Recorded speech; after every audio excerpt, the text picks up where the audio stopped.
संसद की मर्यादा को आप बना के रखें। कभी बजट भाषण के अंदर इस तरीके का नहीं हुआ, ये उचित नहीं है, ये उचित नहीं है। अखिलेश जी प्लीज, मैं आपको मौका दूंगा राज्यपाल अभिभाषण पे, प्लीज। नो, ये तरीका ठीक नहीं है। No,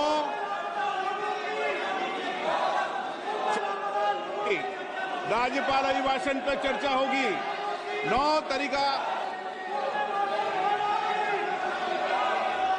Honorable Speaker, I present the budget for 25-26. This budget continues our government's efforts to A.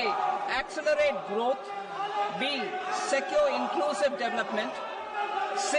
Invigorate private sector investments, D. Uplift household sentiments, and E. Enhance spending power of India's rising middle class. Together, we embark on a journey to unlock our nation's tremendous potential for greater prosperity and global positioning under the leadership of Honorable Prime Minister Shri Narendra Modi. As we complete the first quarter of the 21st century, continuing geopolitical headwinds suggest lower global economic growth over the medium term. However, our aspiration for a Vikasit Bharat inspires us, and the transformative work we have done during our government's first 2 terms guides us to march forward resolutely. Our economy is the fastest growing among all major economies. Our development track record for the past 10 years and structural reforms have drawn global attention. Confidence in India's capability and potential has only grown in this period. We see the next 5 years as a unique opportunity to realize Sabka Vikas, stimulating balanced growth of all regions. The great Telugu poet and playwright Gurujada Apparao had said, "Deshamante matti kadoy, deshamante manushuloy," meaning a country is not just its soil, a country is its people. In line with this, for us, Vikasit Bharat encompasses zero poverty, 100% quality good school education, access to high quality, affordable and comprehensive health care, 100% skilled labor system.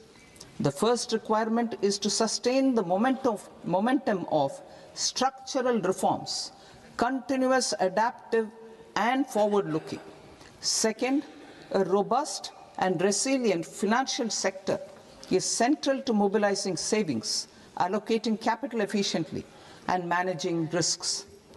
Third, cutting-edge technologies, including AI applications, can serve us as force multipliers for better governance. Reform Express. Our government has undertaken comprehensive reforms towards creating employment, boosting productivity, and accelerating growth. After the Prime Minister's announcement on Independence Day in 2025, over 350 reforms have been rolled out. This includes GST simplification, notification of labor codes, and rationalization of mandatory quality control orders. High-level committees have been formed, and in parallel, the central government is working with the state governments on deregulation and reducing compliance requirements.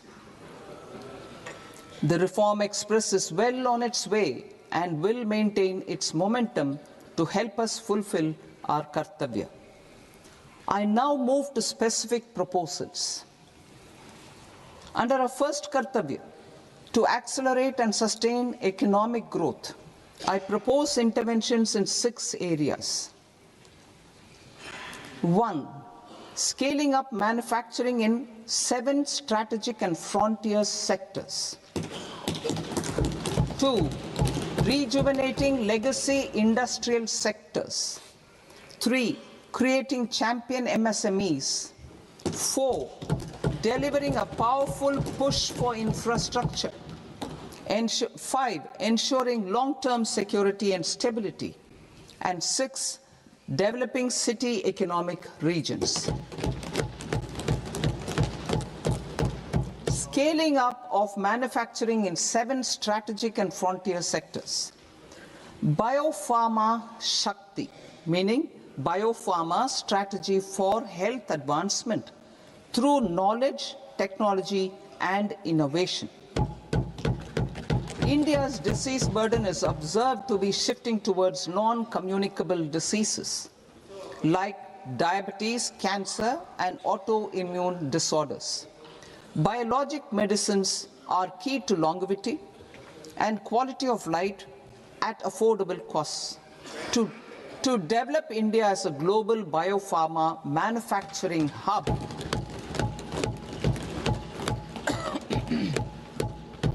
I propose the Biopharma Shakti with an outlay of 10,000 crores over the next 5 years. This will build the ecosystem for domestic production of biologics and biosimilars. The strategy will include a biopharma-focused network with 3 new national institutes of pharmaceutical education and research, popularly known as NIPERs, and upgrading 7 existing ones. It will also create a network of 1,000 accredited India clinical trials sites. We propose to strengthen the Central Drug Standard Control Organization to meet global standards and approve timeframes through approval timeframes through a dedicated scientific review cadre and specialists. India's semiconductor mission 1.0 expanded India's semiconductor sector capabilities. Building on this, we will launch ISM 2.0 to produce equipment and materials, design full-stack Indian IP, and fortify supply chains. We will also focus on industry-led research and training centers to develop technology and skilled workforce. The Electronics Components Manufacturing Scheme, launched in April 2025 with an outlay of 22,919 crores, already has investment commitments at double the targets. We propose to increase the outlay to 40,000 crores to capitalize on this momentum.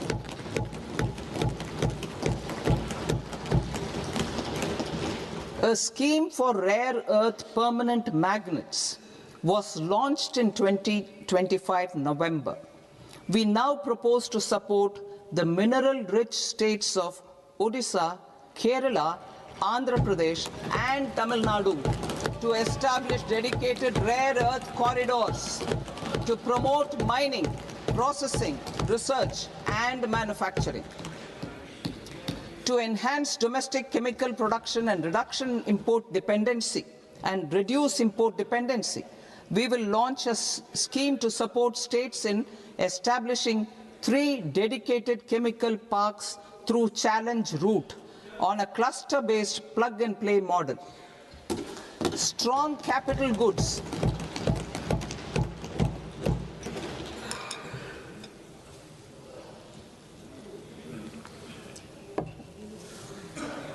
Strong capital goods capability is a determinant of productivity and quality across different sectors.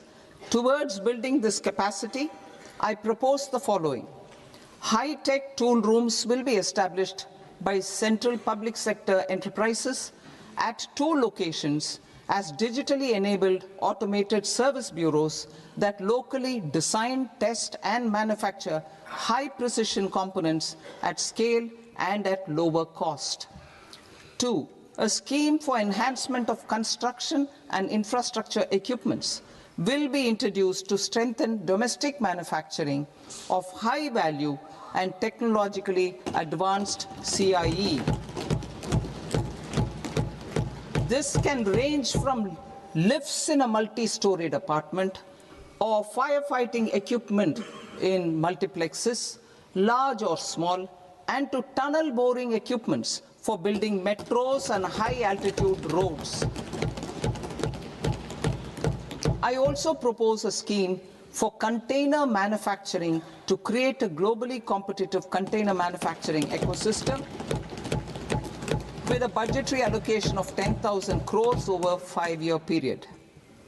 For the labor-intensive textile sector, I propose an integrated program with 5 subparts. 1. The National Fiber Scheme for self-reliance in natural fibers, such as silk, wool, and jute, man-made fibers, and new age fibers.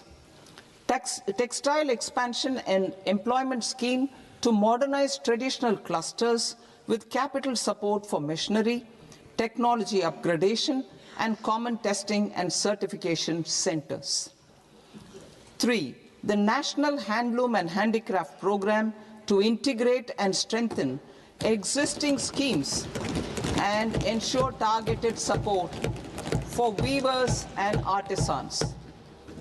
Tex Eco Initiative to promote globally competitive and sustainable textiles and apparels. Samarth 2.0 to modernize the upgrade the textile skilling ecosystem through collaboration with industry and academic institutions. Further, I propose to set up mega textile parks in challenge mode. They can also focus on bringing value addition to technical textiles. I propose to launch the Mahatma Gandhi Gram Swaraj initiative to strengthen khadi, handloom, and handicrafts. This will help in global market linkage and branding. It will streamline and support training, skilling, quality of process, and production. This will benefit our weavers, village industries, One District, One Product ODOP initiative, and also our rural youth.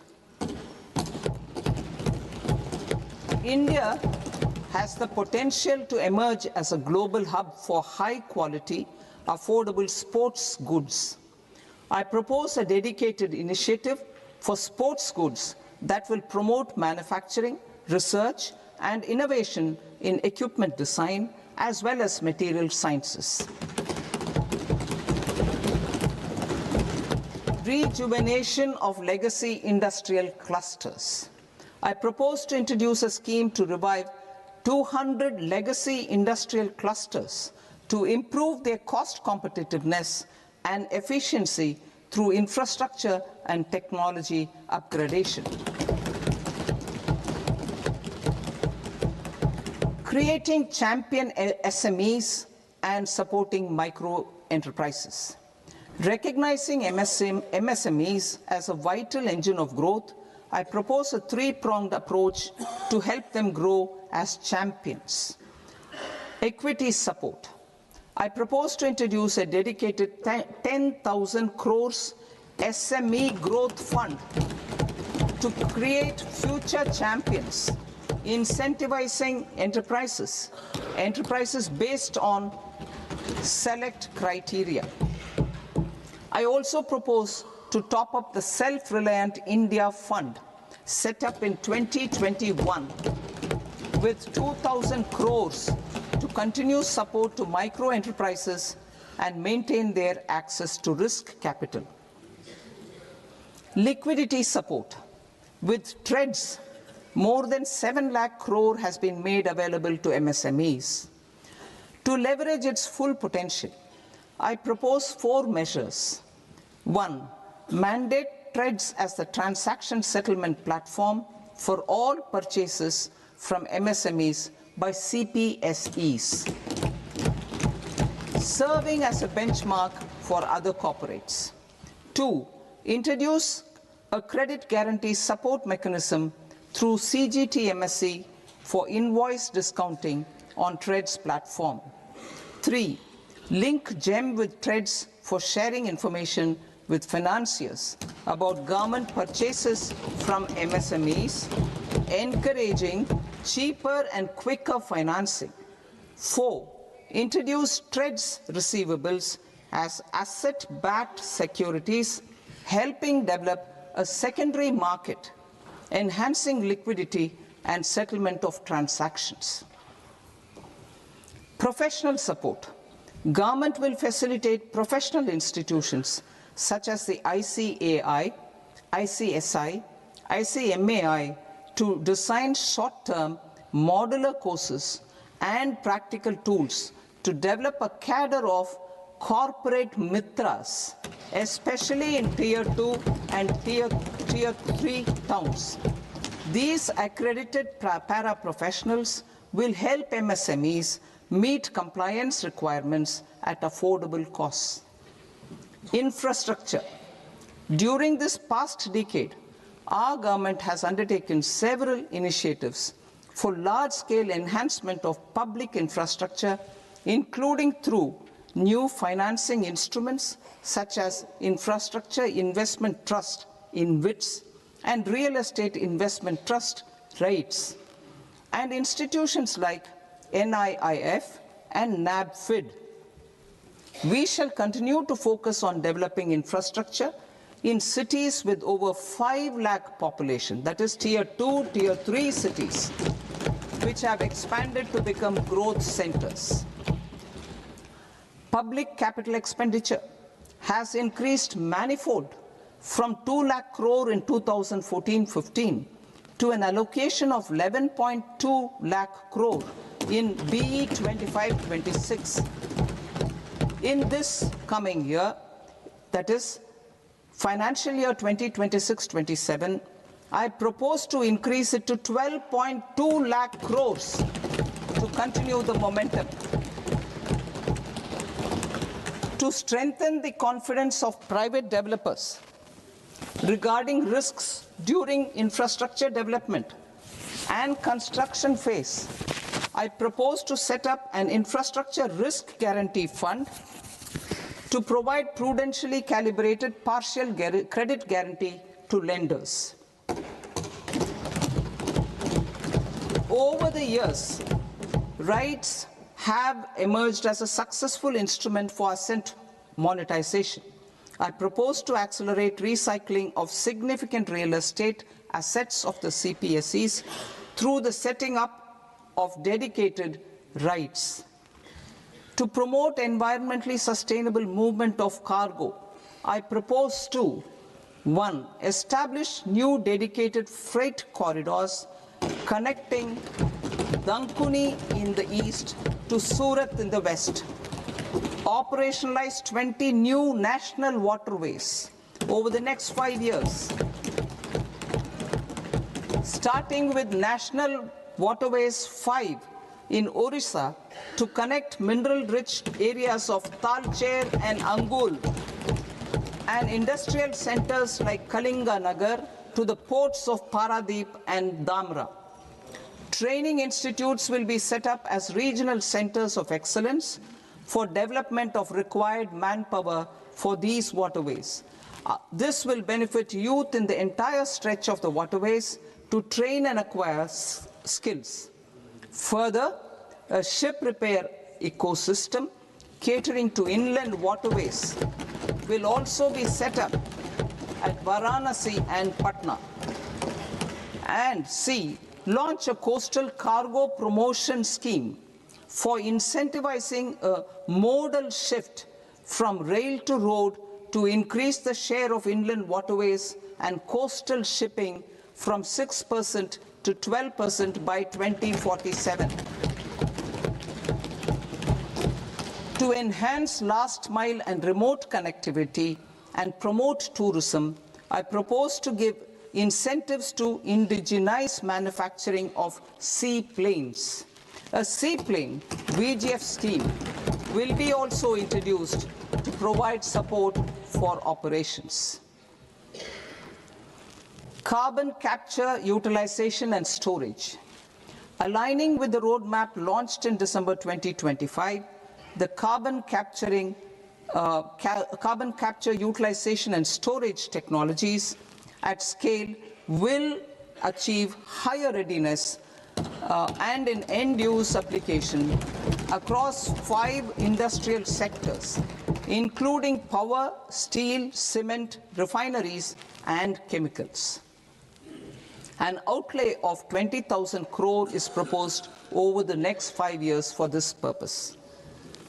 City economic regions. Cities are India's engines of growth, innovation, and opportunities.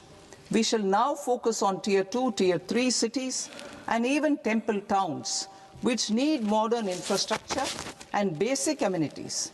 This budget aims to further amplify the potential of cities to deliver the economic power of agglomerations by mapping city economic regions based on their specific growth drivers.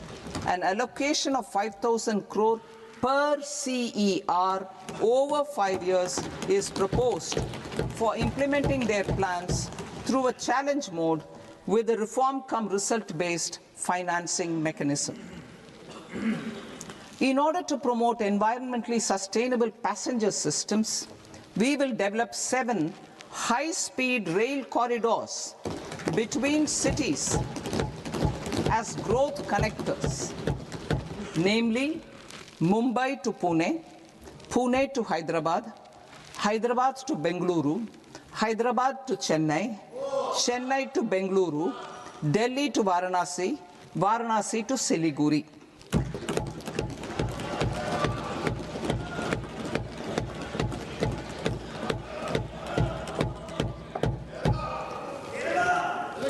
Financial sector.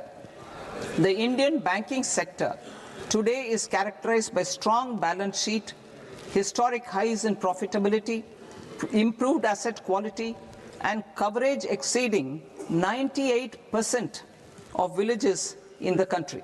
At this juncture, we are well placed to futuristically evaluate the measures needed to continue on the path of reform-led growth of this sector. I propose setting up a high-level committee on banking for Vikasit Bharat. High-level committee on banking for Vikasit Bharat to comprehensively review the sector and align it with India's next phase of growth, while safeguarding financial stability, inclusion, and consumer protection. The vision for NBFCs for Vikasit Bharat has been outlined with clear targets for credit disbursement and technology adoption in order to achieve scale and improve efficiency in the public sector NBFCs. As a first step, it is proposed to restructure the Power Finance Corporation and Rural Electrification Corporation. I propose a comprehensive review of the foreign exchange management non-debt instruments rules to create a more contemporary, user-friendly framework for foreign investments consistent with India's evolving economic priorities. Corporate bond market. I propose to introduce a market-making framework with suitable access to funds and derivatives on corporate bond indices. I also propose to introduce total return swaps on corporate bonds. Municipal bonds. To encourage the issuance of municipal bonds of higher value by larger cities, I propose an incentive of 100 crore rupees for a single bond issuance. 100 crore rupees for a single bond issuance of more than 1,000 crore. The current scheme under Amrit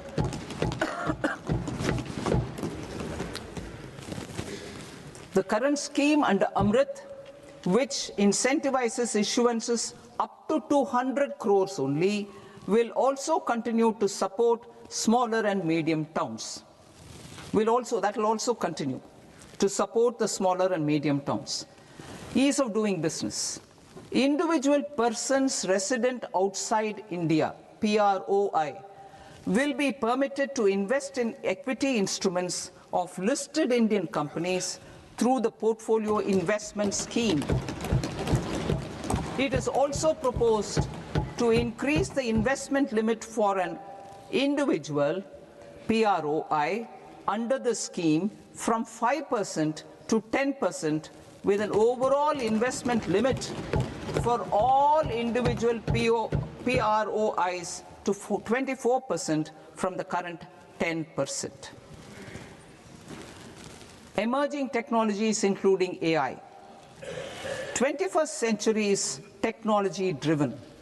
Adoption of technology is for the benefit of all people. Farmers in the field, women in STEM, youth keen to upskill, and Divyangjan to access newer opportunities. The government has taken several steps to support new technologies through AI Mission, National Quantum Mission, Anusandhan National Research Fund, and Research and Development and Innovation Fund.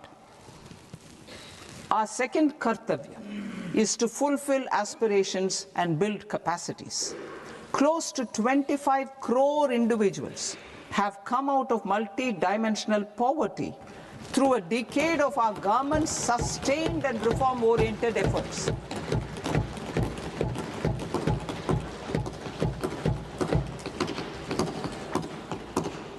Our government has therefore decided to place a renewed emphasis on the service sector to provide a pathway to fulfilling aspirations of a youthful India with the following measures. I propose to set up a high-powered Education to Employment and Enterprises Standing Committee to recommend measures that focus on services sector as a core driver of Vikasit Bharat.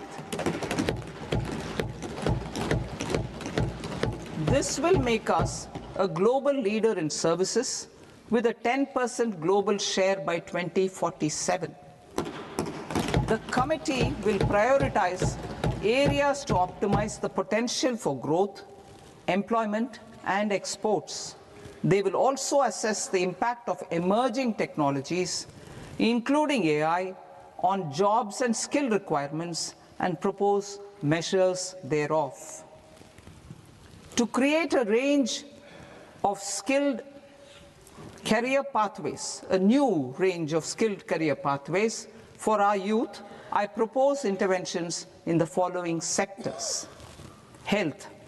Existing institutions for allied health professionals will be upgraded and new AHP institutions established in private and government sectors.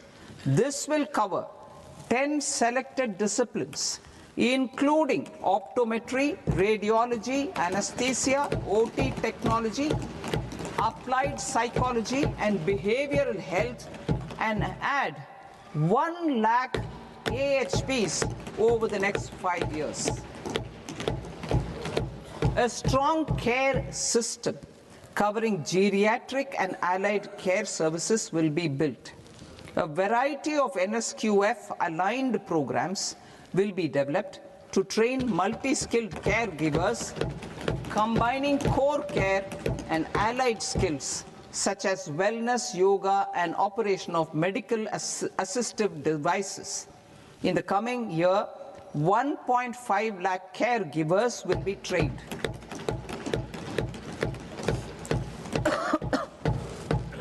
Hubs for medical value tourism.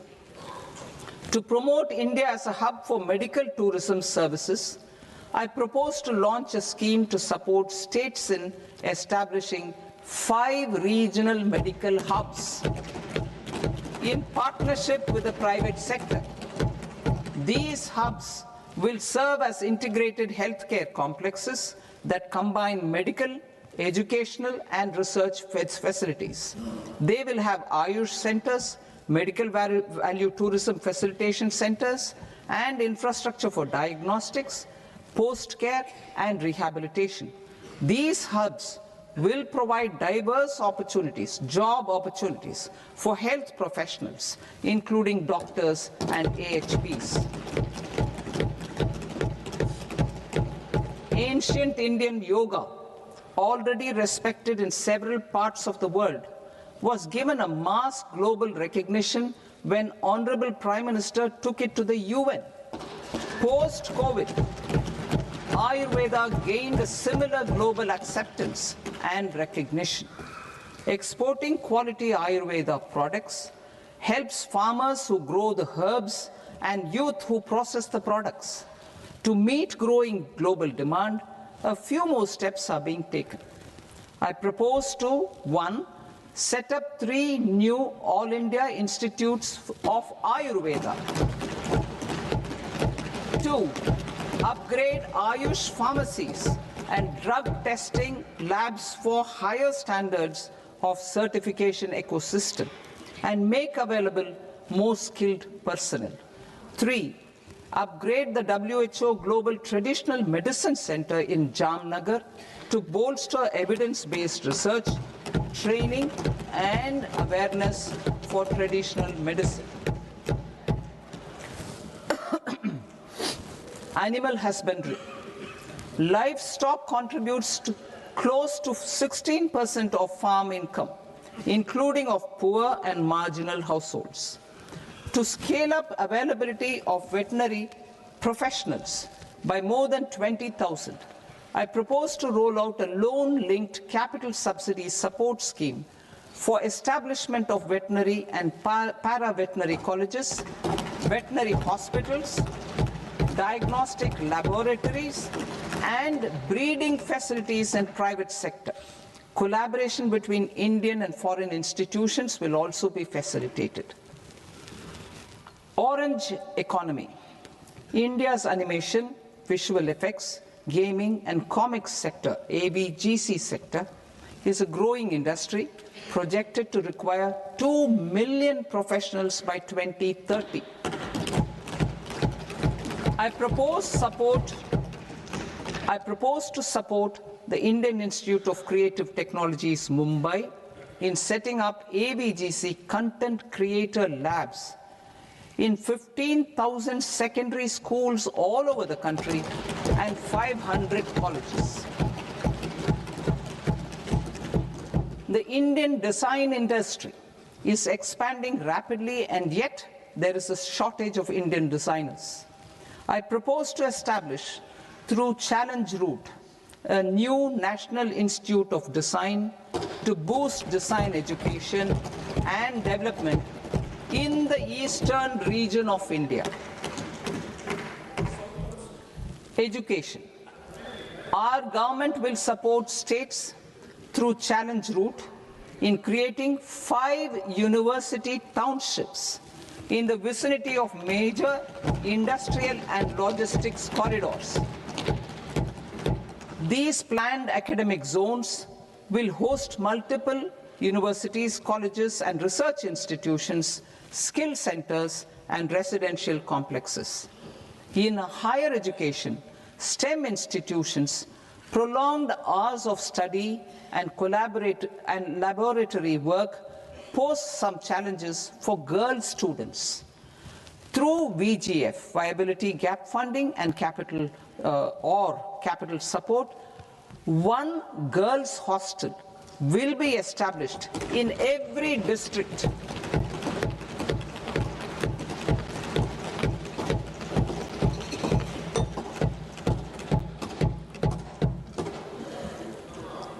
To promote astrophysics and astronomy via immersive experiences, 4 telescope infrastructure facilities will be set up or upgraded. The National Large Solar Telescope, the National Large Optical Infrared Telescope, the Himalayan Chandra Telescope, and the Cosmos 2 Planetarium. Tourism. The tourism sector has the potential to play a large role in the employment generation, forex earnings, and expanding the local economy. I propose to set up a National Institute of Hospitality by upgrading the existing National Council for Hotel Management and Catering Technology. It will function as a bridge between academia, industry, and government. I also propose a pilot scheme for upskilling 10,000 guides in 20 iconic tourist sites through a standardized, high-quality, 12-week training course in hybrid mode in collaboration with the Indian Institute of Management. A national destination digital knowledge grid will be established to digitally document all places of significance, cultural, spiritual, and heritage. This initiative will create a new ecosystem of jobs for local researchers, historians, content creators, and technology partners. India has the potential and opportunity to offer world-class trekking and hiking experience. We will develop ecologically sustainable mountain trails in Himachal Pradesh, Uttarakhand, and Jammu Kashmir. Also in Araku Valley in the Eastern Ghats and Podigai Malai in the Western Ghats. Turtle trails along key nesting sites in the coastal areas of Odisha, Karnataka, and Kerala. And 3 bird watching trails along the Pulikat Lake in Andhra Pradesh, Tamil Nadu. It's on the border. Under the visionary leadership of Honorable Prime Minister, we established the International Big Cat Alliance in 2024. This year, India is hosting the first ever Global Big Cat Summit, where heads of governments and ministers from 95 range countries will deliberate on collective strategies for conservation. Heritage and culture tourism. I propose to develop 15 archaeological sites, including Lothal, Dolavira, Rakhi Gadi, Adichanallur, Saranath, Hastinapur, and Leh Palace into vibrant experiential cultural destinations. Excavated landscapes will be open to the public through curated walkways. Immersive storytelling skills and technologies will be introduced to help conservation labs, interpretation centers, and guides. The sports sector provides multiple means of employment, skilling, and job opportunities. Taking forward the systematic nurturing of sports talent, which is set in motion through the Khelo India program earlier, I propose to launch a Khelo India mission to transform the sports sector over the next decade. The mission will facilitate an integrated talent development pathway supported by training centers, which are foundational, intermediate, and elite levels. B, systematic development of coaches and support staff. C, integration of sports science and technology. D, competitions and leagues to promote sports culture and provide platforms. And E, development of sports infrastructure for training and competition. Our third Kartavya aligns with our vision of Sabka Saath, Sabka Vikas towards Vikasit Bharat. This requires targeted efforts for 1, increasing farmer incomes through productivity enhancement and entrepreneurship, with special attention to small and marginal farmers. B, empowering Divyangjan through access to livelihood opportunities, training, and high-quality assistive devices. C, empowering the vulnerable to access mental health and trauma care. D, focus on the Purvodaya states and the Northeast region to accelerate development and employment opportunities. Fisheries. We will undertake initiatives for integrated development of 500 reservoirs and Amrit Sarovars, 2. Strengthen the fisheries value chain in coastal areas and enable market linkages involving startups and women-led groups together with fish farmer producer organizations. Animal husbandry. To provide quality employment opportunities in rural and peri-urban areas, we will support the animal husbandry sector in entrepreneurship development through A credit-linked subsidy program, B, scaling up and modernization of livestock enterprises, C, enhanced creation of livestock, dairy and poultry,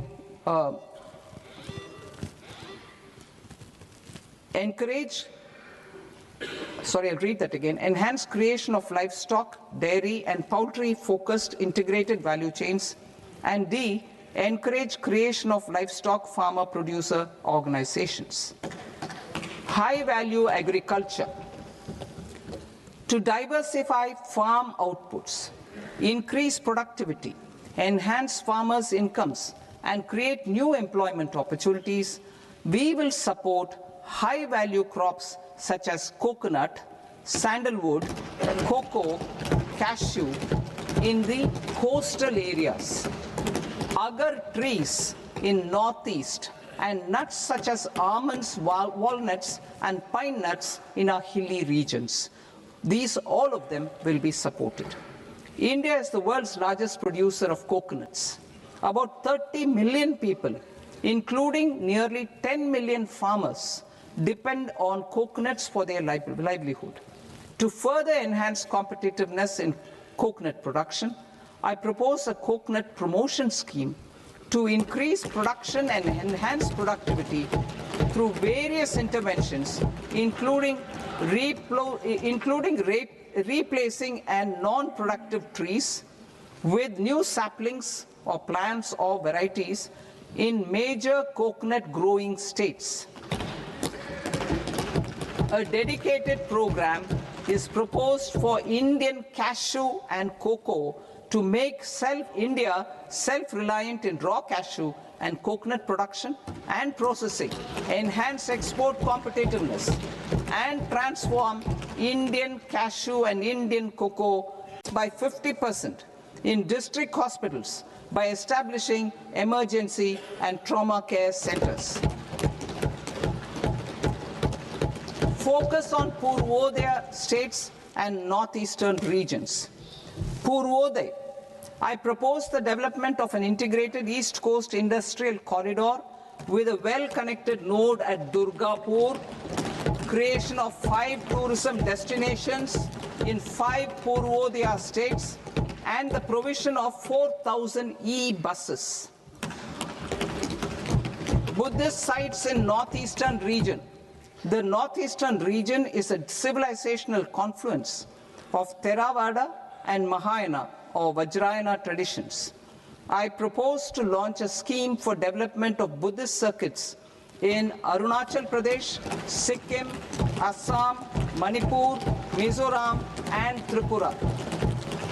The scheme will cover preservation of temples and monasteries, pilgrimage interpretation centers, connectivity, and pilgrim amenities. 16th Finance Commission. On 17th November 2025, the 16th Finance Commission submitted its report to the President.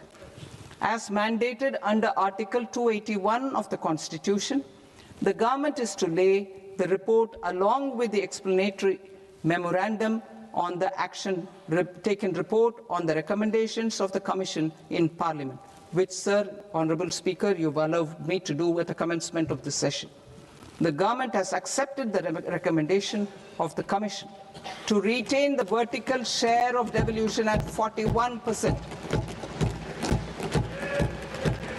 As recommended by the Commission, I have provided 1.4 lakh crores of rupees to the states for the year 2026-2027 as Finance Commission grants. These include rural and urban local body and disaster management grants. Fiscal consolidation. Government has been delivering on our fiscal commitments consistently without compromising on social needs. To strive towards accepted standards of fiscal management in Budget 25-26, I had indicated that the central government would target reaching a debt to GDP ratio of 50 plus or minus 1% by 2030-31. In line with this, the debt to GDP ratio is estimated to be 55.6% of GDP in BE 26-27, compared to 56.1% of GDP in RE 25-26. A declining debt to GDP ratio will gradually free up resources for priority sector lending and expenditure by reducing the outgo on interest payments. One of the main operational instruments for debt targeting is the fiscal deficit. I am happy to inform this august House that I fulfilled my commitment made in 2021-2022 to reduce fiscal deficit below 4.5% of GDP by 25-26. In RE 25-26, the fiscal deficit has been estimated at par with BE of 2025-26 at 4.4% of GDP. In line with the new fiscal prudence path of debt consolidation, the fiscal deficit in BE 26-27 is estimated to be 4.3% of the GDP.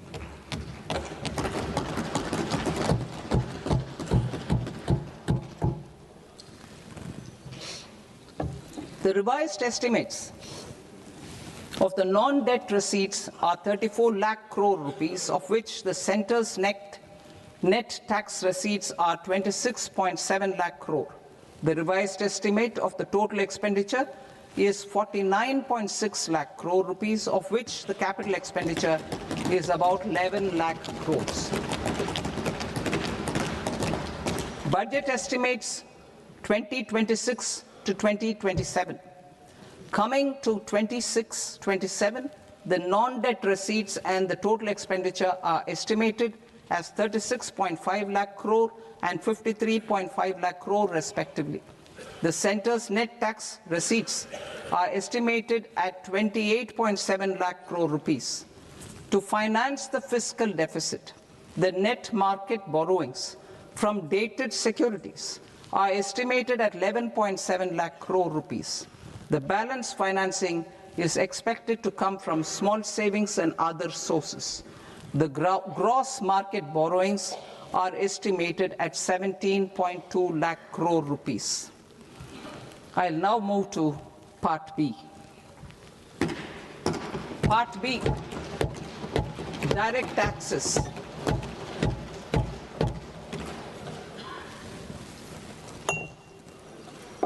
Honorable Speaker, sir, I now present my proposals on direct taxes. New Income Tax Act. In July 2024, I announced a comprehensive review of the Income Tax Act 1961. This was completed in a record time, and the Income Tax Act 2025 will come into effect from 1st April 2026. The simplified income tax rules and forms will be notified shortly, giving adequate time to taxpayers to acquaint themselves with its requirements. The forms have been redesigned such that ordinary citizens can comply without difficulty. Ease of living. I propose that any interest awarded by the Motor Accident Claims Tribunal to a natural person will be exempt from income tax, and any TDS on this account will be done away with. I propose to reduce TCS rate on the sale of overseas tour program package from the current 5% and 20% to 2% without any stipulation of amount. I propose to reduce TCS rate for pursuing education and for medical purposes under the Liberalized Remittance Scheme, popularly known as LRS, from 5% to 2%. Supply of manpower services is proposed to be specifically brought within the ambit of payment to contractors for the purpose of TDS to avoid ambiguity. Thus, TDS on these services will be at the rate of either 1% or 2% only. I propose a scheme for small taxpayers wherein a rule-based automated process will enable obtaining a lower or nil deduction certificate instead of filing an application with the assessing officer. For the ease of taxpayer holding securities in multiple companies, I propose to enable depositories to accept Form 15G or Form 15H from the investor and provide it directly to various relevant companies. I propose to extend time available for revising returns from 31st December to up to 31st March with the payment of a nominal fee. I also propose to stagger the timeline for filing of tax returns. Individuals with ITR 1 and ITR 2 returns will continue to file till 31st July, and non-audit business cases or trusts are proposed to be allowed time till 31st August. TDS on sale of immovable property by a non-resident is proposed to be deducted and deposited through resident buyers and his or her PAN-based challan instead of requiring a TAN, which is a temporary accounting number. To address practical issues of small taxpayers like students, young professionals, tech employees, relocated NRIs, and such others, I propose to introduce a one-time 6-month foreign asset disclosure scheme for these taxpayers to disclose income or assets below a certain size.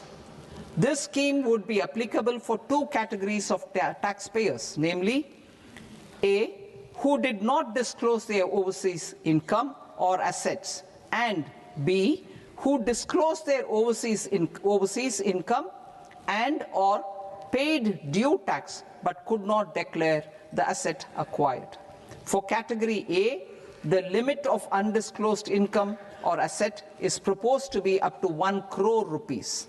They need to pay 30% of fair market value of asset or 30% of undisclosed income as tax and 30% as additional income tax in lieu of penalty, and would thereby get immunity from prosecution.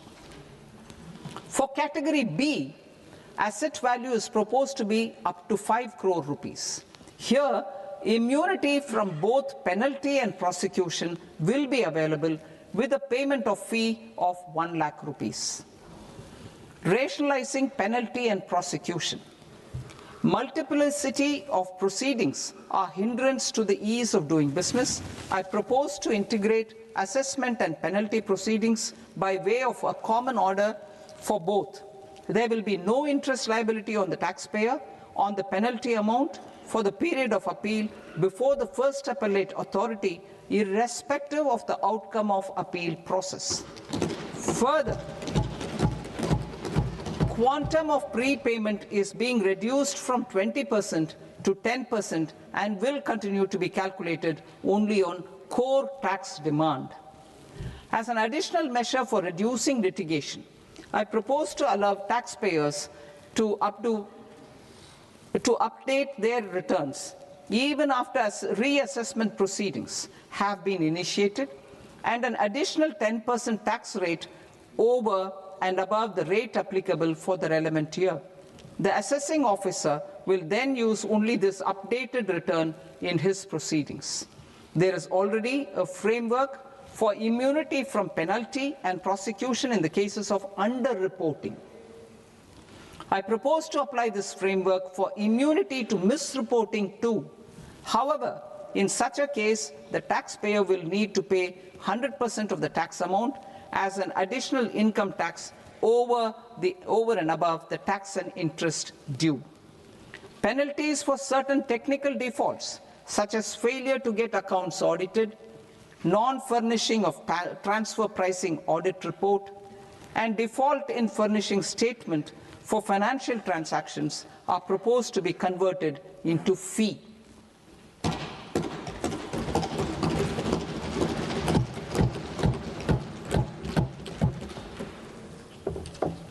I propose to rationalize prosecution framework under Income Tax Act while maintaining a careful balance for deterrence in some serious offence. Non-production of books of account and documents and requirement of TDS payment where payment is made in kind are being decriminalized. Further, minor offences will attract fine only. The remaining prosecutions will be graded commensurate with the quantum of offence. They will entail only simple imprisonment with maximum imprisonment reduced to 2 years and power to courts to convert even those into fines. There is no penalty. There is no penalty presently for non-disclosure of non-immovable foreign assets with aggregate value less than 20 lakh rupees.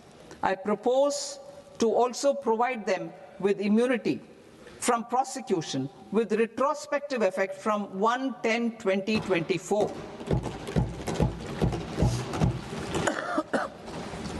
Cooperatives. Deduction is already allowed to a primary cooperative society engaged in supplying milk, oilseeds, fruits or vegetables raised or grown by its members. I propose to extend this deduction to also include supply of cattle feed and cotton seed produced by its members. I propose to allow inter-cooperative society dividend income as deduction under the new tax regime to the extent it is further distributed to its members. I further propose to allow exemption for a period of 3 years to dividend income received by a notified national cooperative federation on their investments made in companies up to 31/1/2026. This exemption would be allowed only for dividends further distributed to its member cooperatives. Supporting IT sector as India's growth engine. India is a global leader in software development services, IT-enabled services, knowledge process outsourcing services, and contract R&D services relating to software development. These businesses and their segments are quite interconnected with each other. All these services are proposed to be clubbed under a single category of information technology services with a common safe harbor margin of 15.5% applicable to all. The threshold for availing safe harbor for IT services is being enhanced substantially from 300 crore rupees to 2,000 crore rupees. Safe harbor for IT services shall be approved by an automated rule-driven process without any need for tax officer to examine and accept the application. Once applied by an IT services company, the same safe harbor can be continued for a period of 5 years at a stretch at its choice.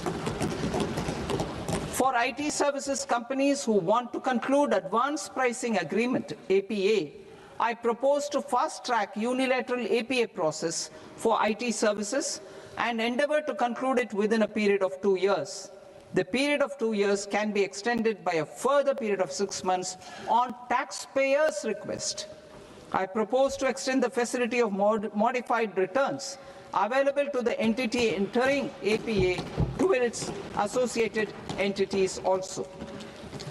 Attracting global business and investment. Recognizing the need to enable critical infrastructure and boost investment in data centers, I propose to provide tax holiday till 2047 to any foreign company that provides cloud services to customers globally by using data center services from India. It will, however, need to provide services to Indian customers through an Indian reseller entity. I also propose to provide a safe harbor of 15% on cost in case the company providing data center services from India is a related entity. To harness the efficiency of just-in-time logistics for electronic manufacturing, I propose to provide safe harbor to non-residents for component warehousing in a bonded warehouse at a profit margin of 2% of the invoice value. The resultant tax of about 0.7% will be much lower than in competing jurisdictions. To provide fillip to toll manufacturing in India, I propose to provide exemption from income tax for 5 years to any non-resident who provides capital goods, equipment, or tooling to any toll manufacturer in a bonded zone.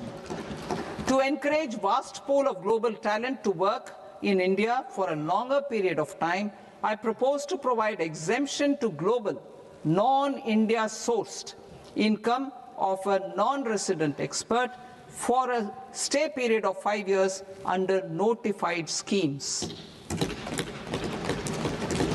I propose to provide exemption from minimum alternate tax, the MAT, to all non-residents who pay tax on presumptive basis.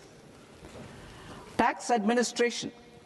I propose to constitute a joint committee of Ministry of Corporate Affairs and Central Board of Direct Taxes for incorporating the requirements of income computation and disclosure standards, the ICDS, in the Indian Accounting Standards, IND AS itself. Separate accounting requirement based on ICDS will be done away with from the tax year 27-28.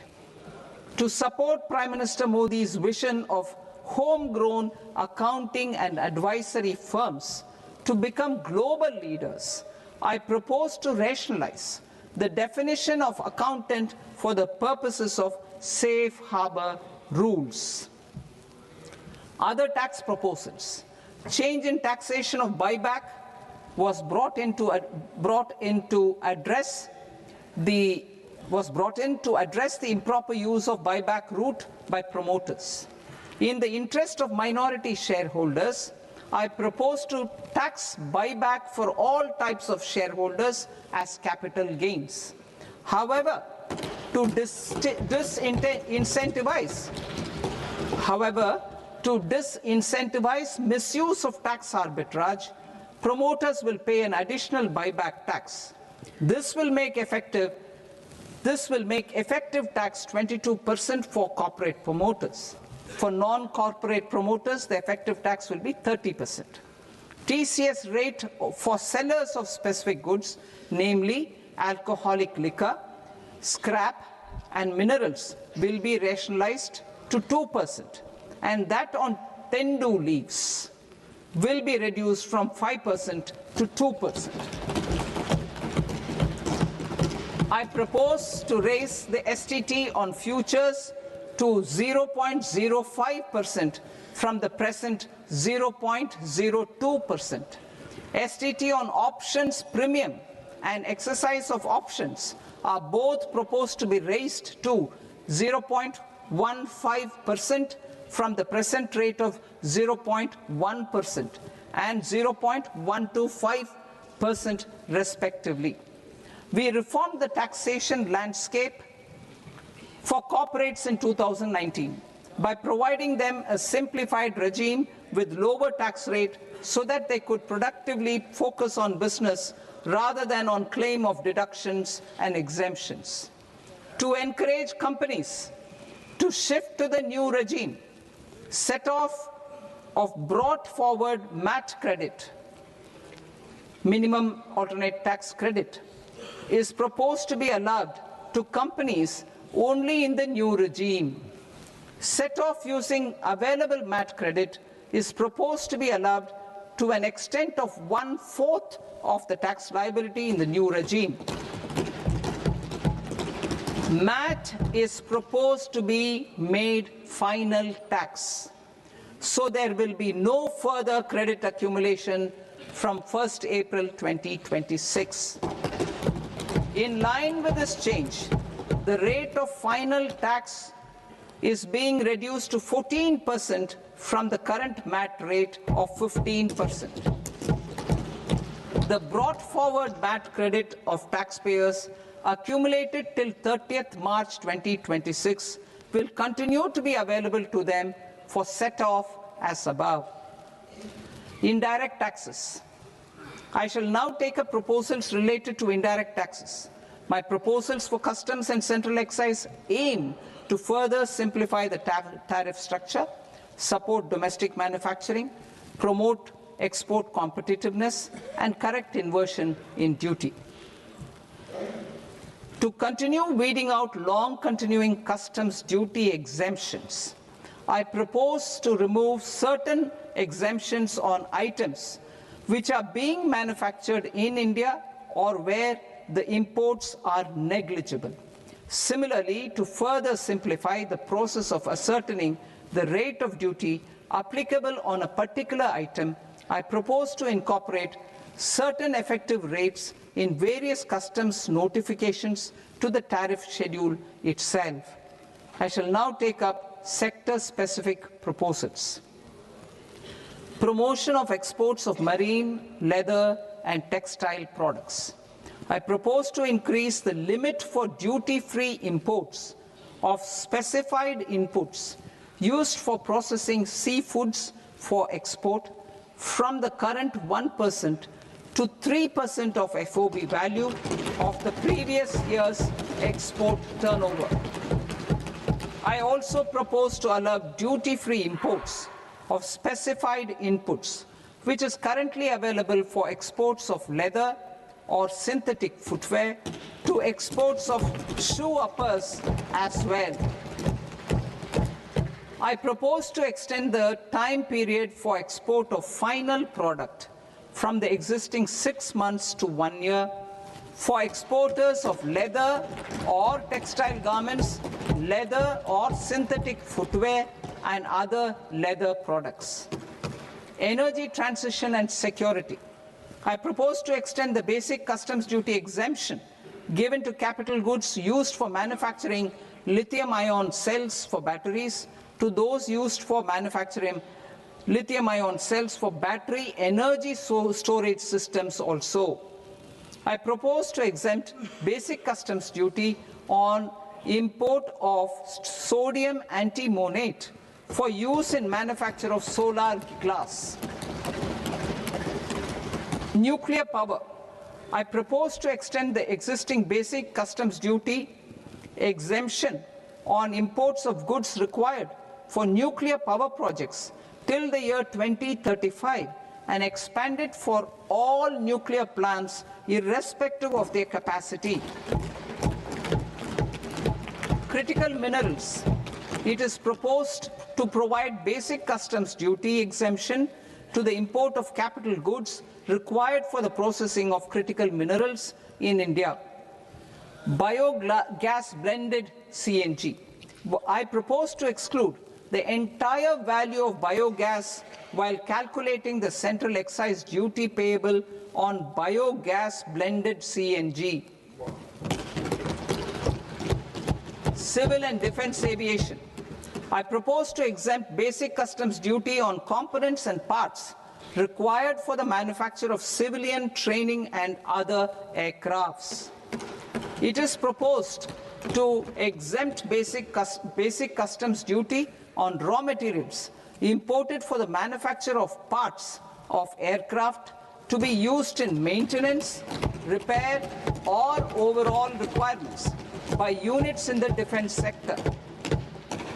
Electronics. To deepen value addition in the consumer electronics sector, I propose to exempt basic customs duty on specified parts used in the manufacture of microwave ovens. Special economic zone. To address the concerns arising about utilization of capacity by manufacturing units in the special economic zones due to global trade disruptions, I propose as a special one-time measure to facilitate sales by eligible manufacturing units in SEZs to the domestic tariff area at concessional rates of duty. The quantity of such sales will be limited to a prescribed proportion of their exports. Necessary regulatory changes will be undertaken to operationalize the measures while ensuring level playing field for the units working in the DTA. Ease of living. To rationalize the customs duty structure for goods imported for personal use, I propose to reduce the tariff rate on all dutiable goods imported for personal use from 20% to 10%. To provide relief to patients, particularly those suffering from cancer, I propose to exempt basic customs duty on 17 drugs or medicines. I propose also to add 7 more rare diseases for the purposes of exempting import duties on personal imports of drugs, medicines, and food for special medical purposes used in their treatment. Customs process. India's role and share in the global trade is poised for a major leap in line with our ambition and journey towards Viksit Bharat. In this regard, I propose many measures for custom processes to have minimal intervention for smoother and faster movement of goods and greater certainty to the trade. Trust-based systems. I propose to enhance duty deferral period for Tier 2 and Tier 3 authorized economic operators, known as AEOs, from 15 days to 30 days. I propose to provide eligible manufacturer importers the same duty deferral facility. This should encourage them to get themselves accredited as a full-fledged Tier 3 AEO in due course. To provide greater certainty and for better business planning, I propose to extend validity period of advance ruling binding on customs from the present 3 years to 5 years. In the spirit of the whole of government approach,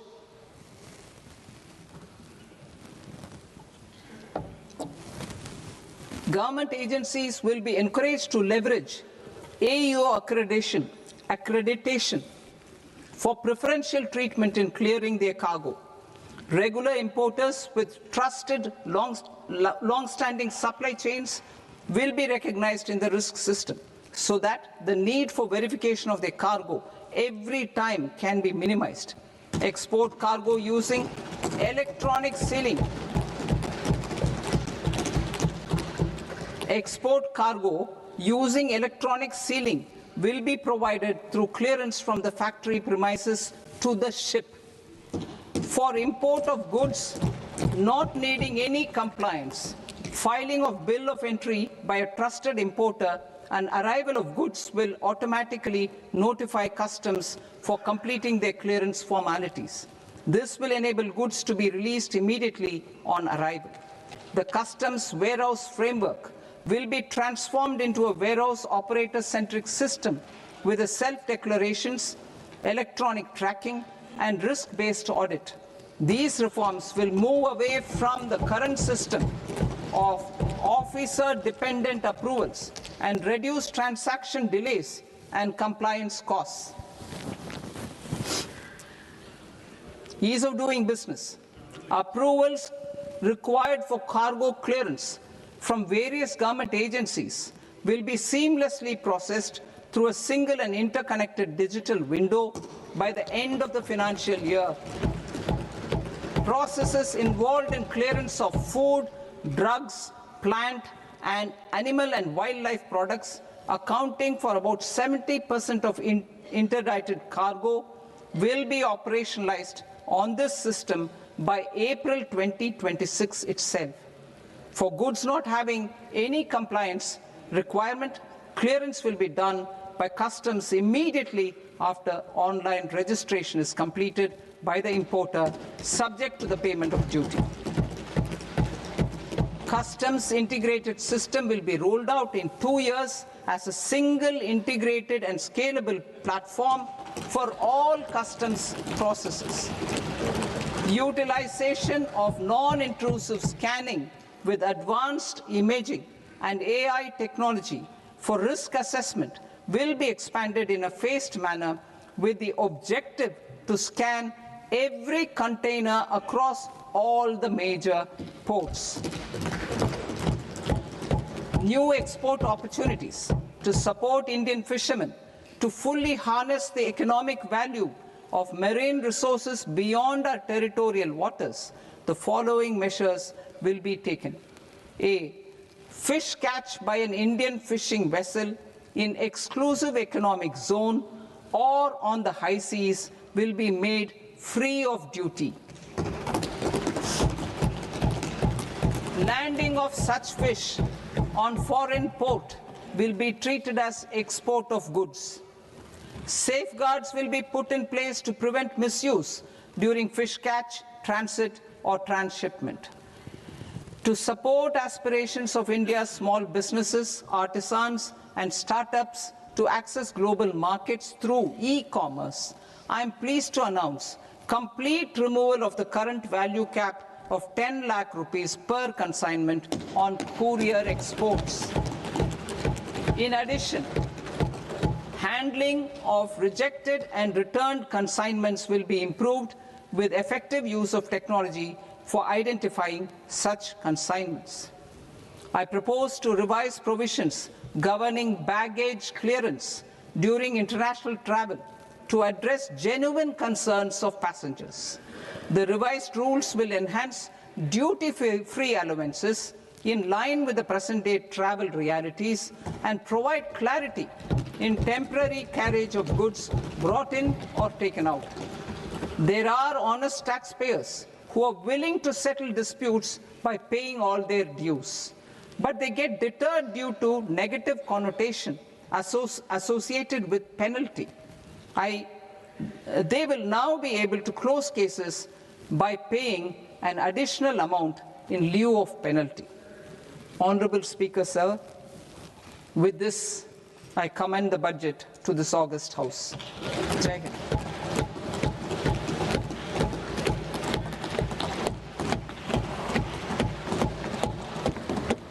One and a half hours. Item number 3 माननीय वित्त मंत्री जी।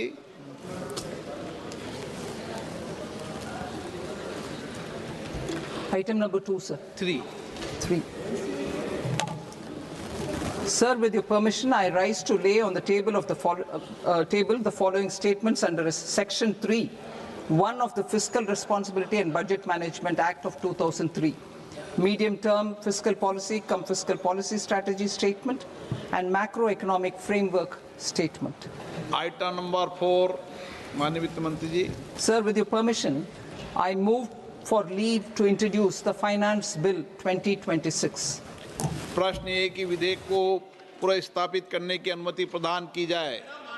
जो सदस्य इस पक्ष में हाँ गए, जो सदस्य विरोध में ना गए, मेरे विचार में निर्णय हाँ वालों के पक्ष में हाँ वालों के पक्ष में अनुमति प्रदान की जाती है।